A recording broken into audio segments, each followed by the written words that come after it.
Hi guys, welcome to today's session.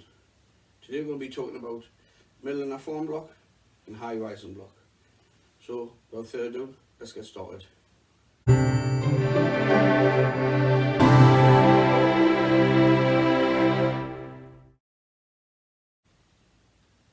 First, let's get on to middle and a forearm block.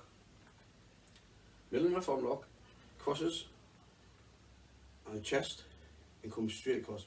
So it's really important that you get used to coming across, So when you prepare, you cross on the chest, and come straight across.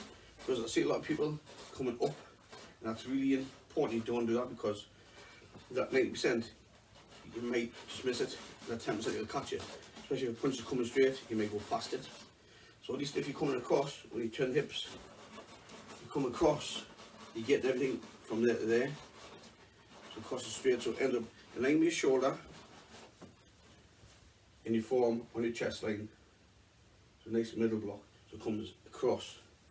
This is really important. You get used to bringing it across. So you prepare, and then forward, yeah. So if you're stepping forward, it's 1, 2, yeah, straight across. You bring it straight up, backward, and then forward, yeah. So you used to get that continuous motion. Obviously, as you get further on and for the grades, there's no need to stop. It's just keeping it continuous. So it shouldn't stop till the moment. It's just for beginners where we get used to crossing, so stopping and then going forward. So when we're going forward, middle block, it's straight on, yeah. So no stopping. 1, 2, 3. So get that backward, forward, yeah. Back, forward. So stops on the shoulder line. That's middle and a forearm block. So remember, step forward. Both hands get used to just crossing. So make sure you cross, not too far. Now when you cross, it doesn't go lower, no lower than the solar plexus, so it should never be down here. It comes up, hands, nice distance. So remember, more speed equals more power. So if I straighten your arms, relax them, it naturally stops here. From there, you go straight. From there, get used to doing both hands. Yeah, so it comes straight up to the cross. So it never comes down, yeah. It always comes across.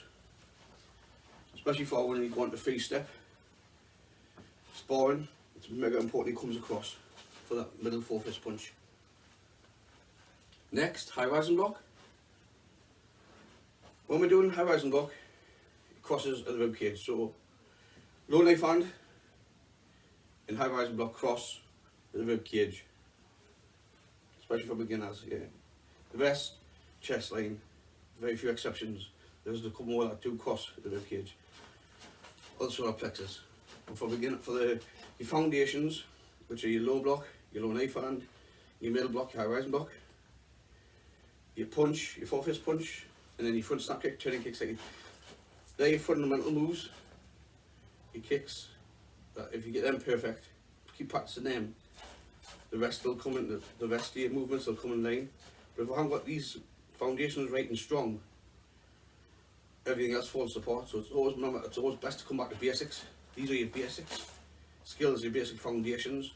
So everything revolves around this. And you train the secrets of Taekwondo, the theory of power. It always comes under the circle of your basics. So you're always best to come, if you feel a bit undoubted, come back to your basics. Whether it's punch, make sure everything's finishing.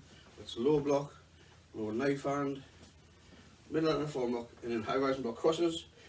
When you do high rising block, you can get a little bit of hip, but just a tiny bit. Yeah, so when you do the 4-fist punch, it's full facing. But with high rising block, you can get a light, tiny bit turn, but not too much. And then come up straight. So it's mega important. And then it crosses and goes up straight. So it crosses backhand to forearm, backhand to backhand, yeah. When it comes up, with this block, when you're doing it, you always step forward. You never step back in it. Very rarely you do step back. Somebody's attacking you, you're stepping forward into the attack, which will be like a downward attack. Because if you don't, if they've got a weapon, whether it's a stick, a pole, a sword, a knife, if you're stepping back and they're coming in, they're going to hit the weapon off you, or cut you, or chop your hand off, or damage you. So it's important you step forward into it. High rising block, they say finishes 7 centimeters from the forehead, but but I always say that a little bit higher.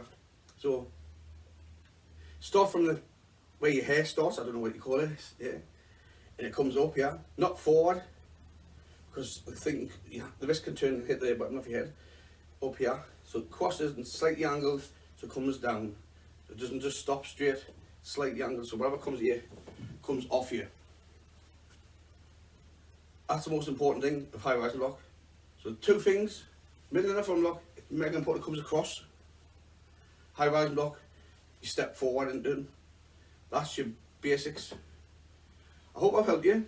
I know it was a short one today, but I don't want to go over and over too much, as you always get taught in your class. But just keep remembering, always go back to your basics. You're never too senior to go back to your basics. Just remembering how things get there. Just keep practicing, whether it's in parallel stance, when you stand in the walking stance, and just keep practicing, getting the hip motion, yeah, everything finishing together, whether it's reversed, yeah, if you're a senior grade. Then obviously in the middle block you can change into outer forearm block. Yeah. Try different tools as a senior, just getting used to obviously getting that twist, everything finishes together. Hip, hand, back, foot. Right, thank you for today. Don't forget to subscribe to my channel, and any questions you want, I'm here to help. I mean, people keep your negative thoughts to yourself. I'm here just to help people and pass my knowledge on. So thank you very much.